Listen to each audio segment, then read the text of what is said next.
La team, je vais encore vous faire écouter ces différentes vidéos. Parce que vraiment, M.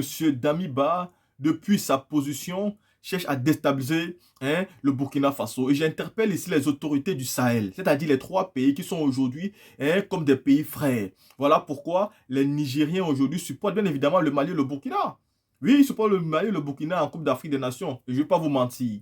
Moi aussi, je suis un supporter cette année du Mali et du Burkina Faso en Coupe d'Afrique des Nations.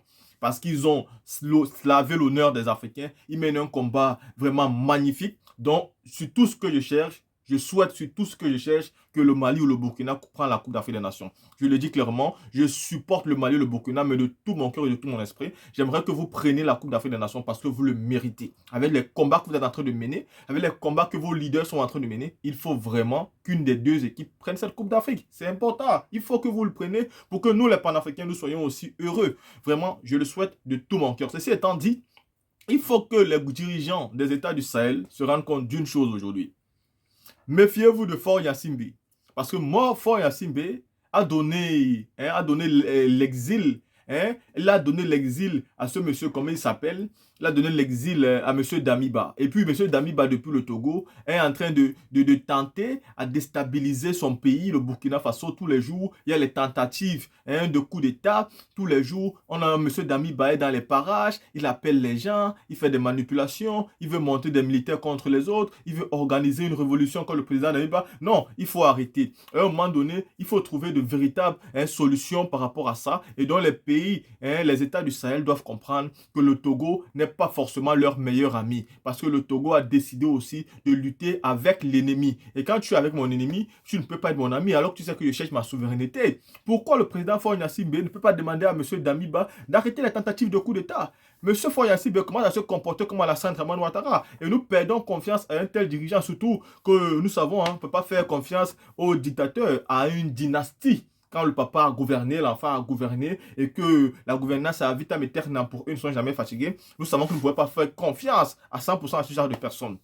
Mais on s'est quand même dit que le mec, il a repris la confiance, c'est-à-dire qu'il a commencé à se reprendre et que lui-même, il a compris qu'il ne devait pas attaquer le Niger. En fait, il a posé des actes qui nous ont permis de croire qu'on pouvait faire confiance à Faure Gnassingbé. Mais avec cette tentative de coup d'État contre le Burkina, nous comprenons que vraiment c'est de la marmaille. Comme les politiciens francophones et africains savent bien nous marmailler, c'est encore ce qui se passe une fois de plus. Donc j'interpelle les autorités des États du Sahel. Méfiez-vous du Togo et des autorités du Togo. Sachez clairement que le président Faure Gnassingbé est en train de jouer un double jeu. Il travaille toujours pour la France et il n'a jamais changé de camp. Donc méfiez-vous de ce que vous dites à ce monsieur et des alliances que vous voulez faire avec lui. La team, écoutez cette vidéo. Donc, localiser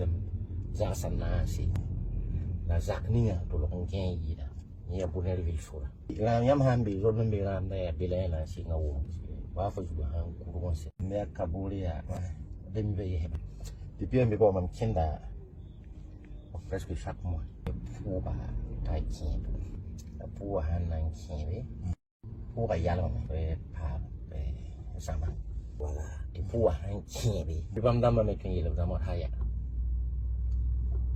supporter di pour la waki bien si jama kay parce que nous no utiliser ne partager wala ma kanon bami mi lebe nem ti nimbu de bu so sinwa tablam la ka kengo sango ben ha ba problème la bam ha mi ti zaw de ne ba bam mi ti si da mo ha c'est pour c'est donc pas ne ba fa yam lam da ka pa. Tentative de déstabilisation des institutions au Burkina Faso, on en parle ce soir. La tête de la bande qui projetait un coup d'État a été arrêtée le 10 janvier. Avant son arrestation, le lieutenant-colonel Emmanuel Zoungrana, qui est présenté par certaines sources comme le cerveau, était l'ancien chef de corps du 12e régiment d'infanterie commando. Il avait été relevé de ses fonctions en décembre dernier suite au rapport produit dans l'affaire de Inata. Âgé de 41 ans, l'officier a été commandant du secteur ouest du gouvernement des forces de sécurisation du Nord et avait dirigé le 25e régiment parachutiste commando basé à Bobo-Dioulasso. On découvre le portrait et le parcours du lieutenant-colonel Emmanuel Zoungrana dans ce élément signé Bernard Bougma et Michael Tougré. Mohamed Emmanuel Zoungrana alias Al-Qaïda, celui-là même qui est présenté par le journal Jeune Afrique comme étant le cerveau du présumé projet de déstabilisation des institutions, était jusqu'au 21 décembre 2021 le chef de corps du 12e régiment d'infanterie commando de Waïgouya, ancien du Prytanée militaire du Kadiogo. Il est passionné des armes, en plus des arts et des lettres. Il est écrivain, guitariste et pianiste. Après sa formation initiale au Togo, en 2003, il est affecté à l'école des cadres des forces armées à Cambouensin, l'actuel ENSOA, avant d'être affecté au centre d'entraînement commando de Pau, SNEC, comme commandant de compagnie. Il a pris part aux côtés des éléments de l'ex-régiment de sécurité présidentielle qui ont maté les mutins de Bobo Dioulasso en avril 2011 lors des différentes mutineries. Après la dissolution du RPC de Dédougou, il a été affecté au 25e régiment parachutiste commando de Bobo Dioulasso comme commandant de la 2e compagnie de parachutistes commando. Après plusieurs stages de perfectionnement, dont des cours d'état-major à l'école d'état-major à Libreville au Gabon et d'un stage d'école de guerre de Yaoundé au Cameroun, où il obtient son diplôme de brevet d'enseignement militaire de second degré et son master 2 en stratégie défense et sécurité, gestion des conflits à l'université Yaoundé 2 de Soie au Cameroun.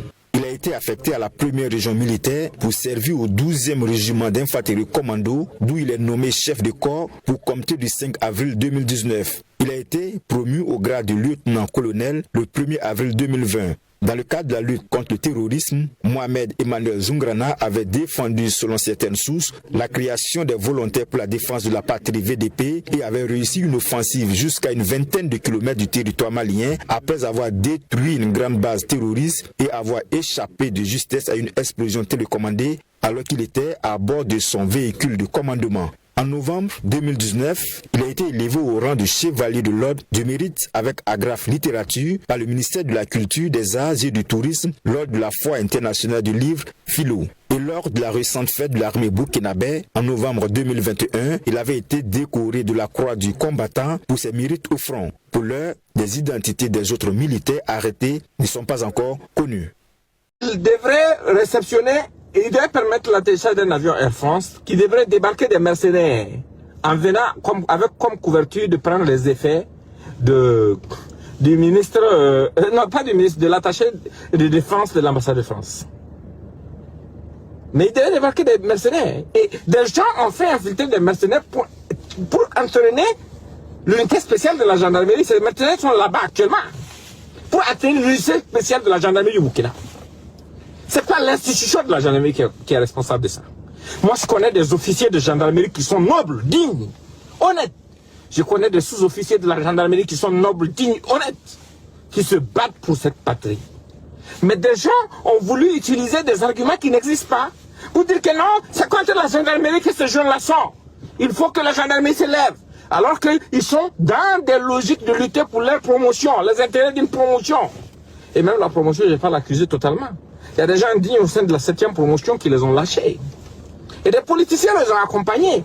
Parce que ces politiciens espéraient que, non, comme ce sont des officiers supérieurs, personne ne pourra les arrêter sans que ça ne crée de la zizanie dans le pays. Des gens ont même donné des informations aux terroristes pour attaquer nos soldats. Parmi ces gens-là. J'ai évité de parler de ça. Pourquoi? Parce que comme je vous ai dit dans une vidéo il y a quelques jours, il ne faut pas jeter le bébé avec l'eau du bain.